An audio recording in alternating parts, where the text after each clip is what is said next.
Hello students, how are you all? I hope you are doing well. My name is Priya Nishant and I am your science educator from Countryside International School.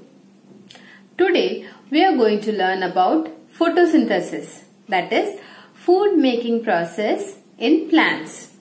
The process of making food in plants is known as photosynthesis. This is a very important topic and you will be studying photosynthesis till 10th standard. So pay very good attention to this topic. Photosynthesis, the name itself suggests photo, that is sunlight, and synthesis means to prepare. To prepare food in the presence of sunlight is known as photosynthesis. Where do plants prepare their food? Plants prepare their food or trees. Plants or trees. Every plants, may it be herbs, shrubs or trees. Everything I'll be calling plants. Plants prepare their food in their leaves.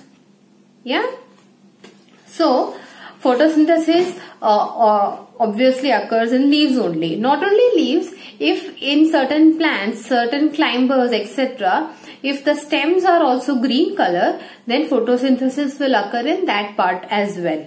All those green colored part of a plant, in those parts, photosynthesis occurs. For plants or for leaves to prepare food or make their own food, leaves will require 4 things or 4 raw materials or ingredients, that is water, minerals, carbon dioxide and sunlight. Water and minerals they will get from the soil, that is available in the mitti in which they are growing. So roots have a lot of root hairs in them.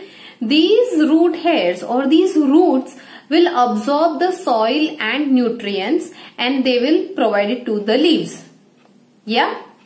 So water and nutrients or minerals will be provided by the roots. Next is say carbon dioxide. So these green leaves now, if you see these green leaves under a microscope, you will find a lot of tiny pores in them.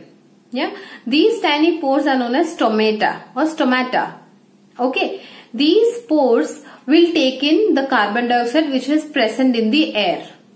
Water and minerals from the roots and carbon dioxide from the air. Next is sunlight. So these leaves now, these leaves have a green colored pigment. So this green colored pigment is known as chlorophyll. So this chlorophyll helps to capture the sunlight. And the sunlight is also stored in the leaves as food. So leaves have chlorophyll in them that is used to capture sunlight. Leaves also have tiny pores in them which is known as stomata and that is used to take in carbon dioxide from the air. Roots in the soil will absorb water and minerals from the soil and it will provide to the leaves. So all the raw materials when reach the leaves will prepare their food and store it as food only. So that is how photosynthesis occurs. So photosynthesis is a process in which plant takes in water, minerals and carbon dioxide in the presence of sunlight and with the help of chlorophyll and produces carbon dioxide and carbohydrate. The food that they produce or prepare is known as carbohydrate. Carbohydrate is what they prepare or produce. The outcome or the result of the food or the byproduct of the food is carbohydrate. So I'll show you how photosynthesis occurs. Can you see this flashcard? So there is light energy that from the sun plants will take in the green leaves with the help of chlorophyll will take in sunlight. And carbon dioxide from stomata and water and minerals will be taken by the roots. And when all these conditions satisfy, the leaves or the green part of the plant will prepare the food. Yeah. I'll show you the equation of photosynthesis. See, you will understand better. Carbon dioxide plus water in the presence of sunlight and chlorophyll will produce carbohydrate and oxygen. Yeah. So, you have to basically understand this. There is a difference between our breathing pattern and plant's breathing pattern. Our breathing pattern is known as respiration, that we take in oxygen and we release carbon dioxide. Plants on the opposite side, they take in carbon dioxide and they release oxygen. When you go to higher classes, you will understand or you will learn that in plants respiration भी होता है and photosynthesis भी होता है. That is, they take in carbon dioxide and release oxygen during the daytime, and at night time, just like us, they take in oxygen and they give out carbon dioxide. That is only during the night time. That is when sun is not present. Yeah. But you don't have to think about it right now. Right now, in this class, in standard 7th, you just have to remember that plants take in carbon dioxide and they release oxygen. Okay. So that is how photosynthesis takes place. Yeah. So I'll show you this.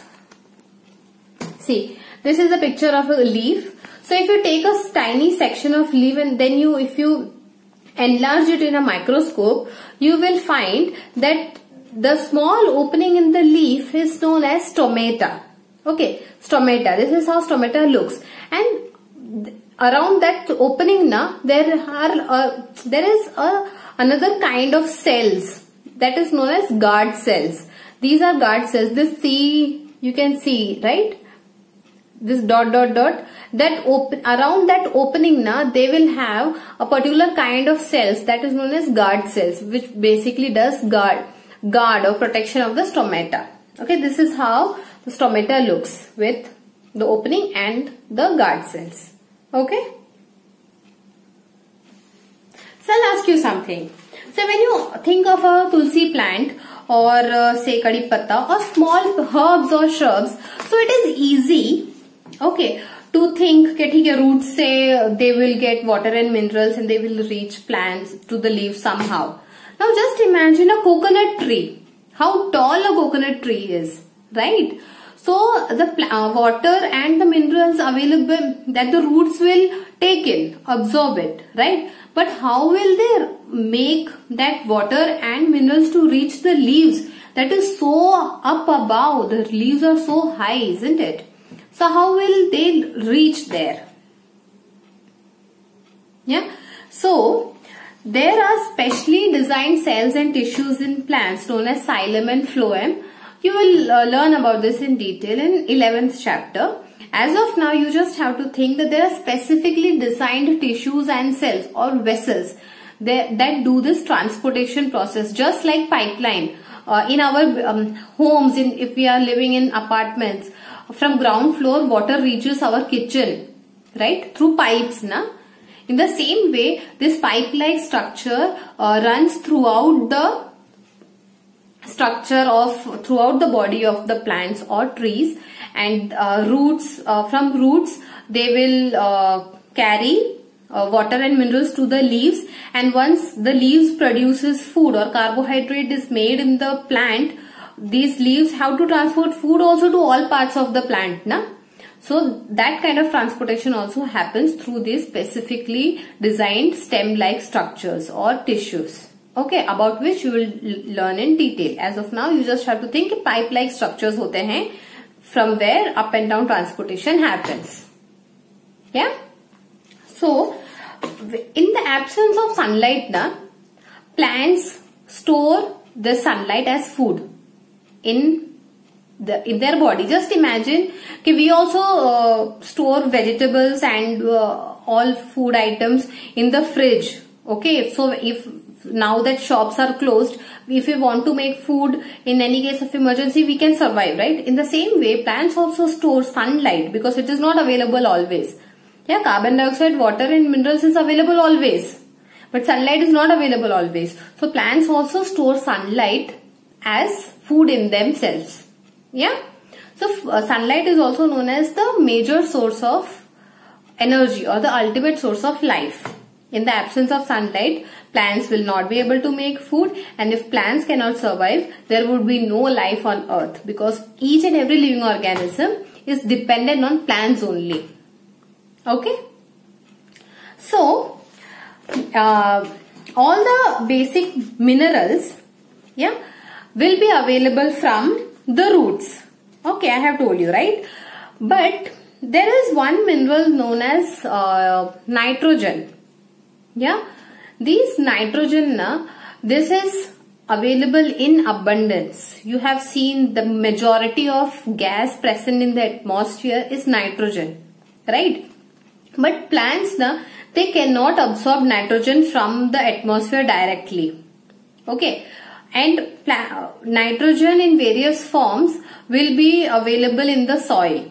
Yeah, there are specifically designed plants or there are different type of roots and bacteria that converts nitrogen into different form of nitrogen which can be absorbed by the roots of the plants.